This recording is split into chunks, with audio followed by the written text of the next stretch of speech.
For the High Debs, Godchuck's Cafe, Joe Levy's Wine Room, all of that stuff was in this addition. So the old building is privately owned on the other side of these elevators. This side with the department store underneath us and the garage above is owned by the city. So this is where we're planning on the Fresno Public Market, which would be butchers, baker shop, fresh produce, cheeses, local beers and wines, and a whole bunch of ethnic restaurant places so that you could get Armenian or Hmong or Russian or whatever you wanted, kind of all in one place. Public markets are huge revitalization magnets for downtowns all over the world, really, not just the country.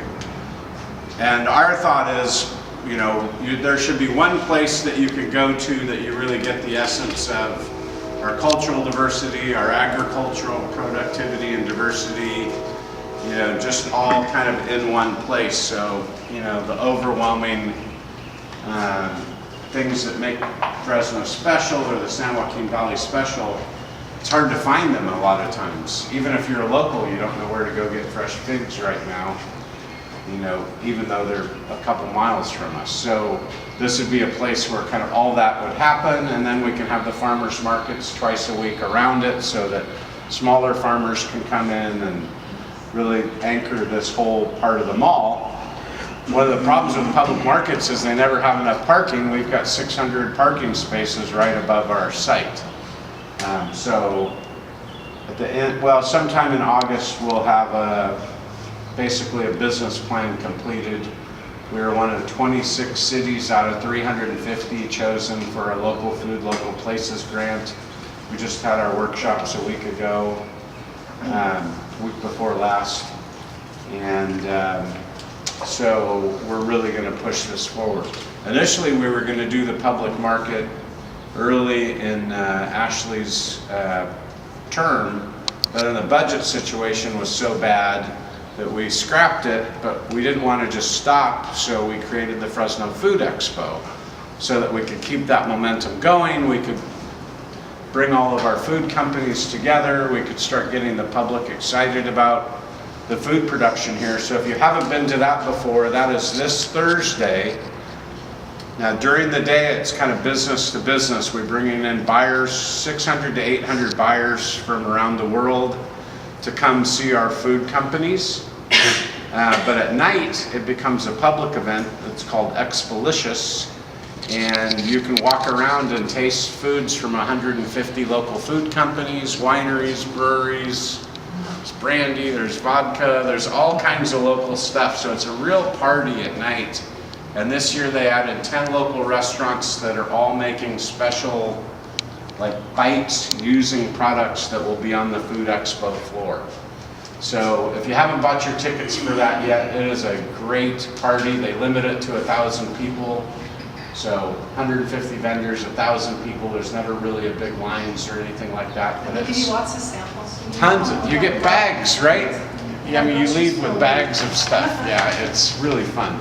Isn't it? I mean, I've been working on that for years, and there are new local companies every year that I've never heard of that have been doing it for 25, 50 years or whatever, and you just don't hear about it because they only deal with grocery stores or restaurants or whatever, and it's really pretty amazing.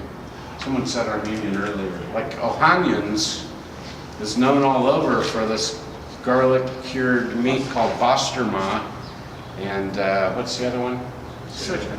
Sojak, yeah. Which is like a salami kind of a thing. And it's made here locally, but people in Boston are buying it every week. And it's coming right out of Fresno, and most people in Fresno don't even know it's here. So, just stuff like that. And as much as we wanted you to know about the food and all of that, I also thought it was important to have the public part, because as we see how good we are in this food world, you know, it also is good for our community self-esteem. I think people get more and more excited about why it's great to live here once they know all the things that are going on. So, $50 a person. I think if you go onto the Facebook page, there's some discount codes. We are a railroad city. Okay, Randall, what do we see here? Oops, sorry, we'll wait till the train goes by. Sorry. So, have a view. You can see some of the new sidewalk with the curb. Probably that's the first area where we have the full combination. You can see the tree wells. So there'll be a tree in each one of those cutouts. The street lights will soon be going in, and this area will be one of the first that's open to the public. That's fully or close to fully built out. As we go up, we'll be able to see some of the other features in this area, but right down below here is it's a concrete seat wall. There's kind of a great difference as you come out of this building towards the mall, and so we have this concrete seat wall which allows for us to make that grade with ramps, but it's this long meandering seat wall, and it'll be a planter area there, so it'll be a very nice unique feature to this area only. But it allows for additional seating out in front of this area with the public market. Could potentially become outdoor dining in the open areas between the seat wall.